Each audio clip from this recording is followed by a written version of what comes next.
Hello, this is Dr. Caleb Chan, and we are doing the statistics for the series.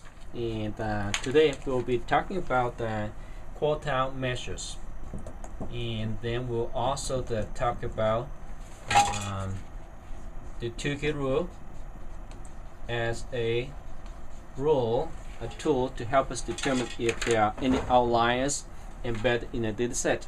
So quartiles, I want you to think about the quarters in a dollar. So there are 4 quarters in dollar.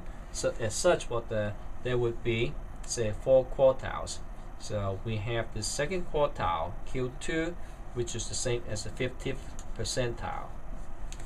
And then we have first quartile, which is the 25th percentile. And then we have the third quartile, that is the 75th percentile. So that should not be too difficult to understand. We also have, say, the minimum value and then the maximum value. And all together, this is called the 5-point summary, because there are 5 points.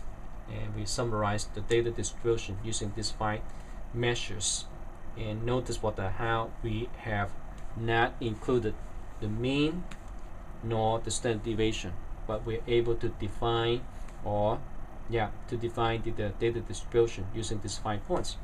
Now, using the example that we had, going back to the 5 hourly wages of employees at the Home Depot, we have $12, $20, $16, $18, and $19. This would be an easy example to use for our illustration. To set up the 5-point summary, we are going to line up this data. So organize them. So it's 12 in an order array, followed by the 16, 18, 19, and 20.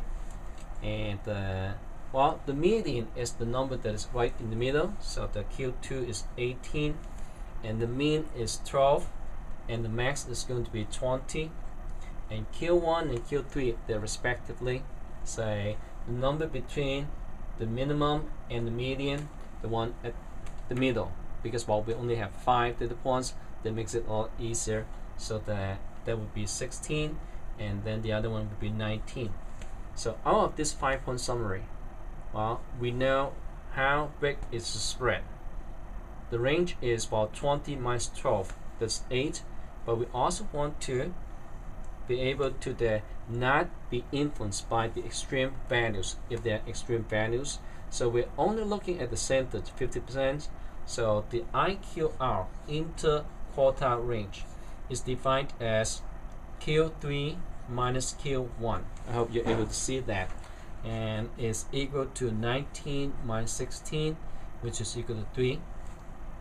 So the spread measure is 3, whereas the center is 18. And how do we combine these 2 values to determine if, say, we have any outliers, or if, say, someone, let's say the CEO has just approved an employee coming in and the hourly wage is $50. Is $50 too extreme for someone to say, wow, we don't understand why this person is receiving $50 for as hourly wage? So how do we use the Tukey Rule? The Tukey Rule is set up in such a way that we combine the 5-point summary and utilizing IQR. The Tukey Rule says if any value is less than Q1 minus 1.5 times IQR, then it's an outlier. Or if X is greater than Q3 plus 1.5 times IQR, is also an outlier. So that if we plug in numbers, so is 50 less than Q1, which is 16, minus 1.5 times 3, which is IQR, is 4.5. So in this case, that would be equal to the 11.5. Obviously, the 50 is not less than 11.5. What about the other side? Well, is Q3 plus 1.5 times IQR. What is that value? So it's 19 plus 4.5. So that is equal to 23.5. Now, is x greater than that? So 50 is the new value. 50 is greater than 23.5. And using the Tukey rule, we have established that what the 50 is an outlier because what it falls outside the upper bound established by the Tukey, who is another statistician. So that's pretty simple. And the nice thing about using the Tukey rule is it's not influenced by any extreme values to begin with. Q1 and IQR, as part of the rule, they're not influenced by the mean and max. So even if this value turn out to be 50, in our example, well, we would have the same Q1 and Q3. We'll have the same what the IQR, and as such, what the using the Tukey rule, we'll still conclude that the 50 is an outlier. So hope that is helpful. And when you in class, well, we'll talk more about how to compute the median Q1, Q3 using a simple equation.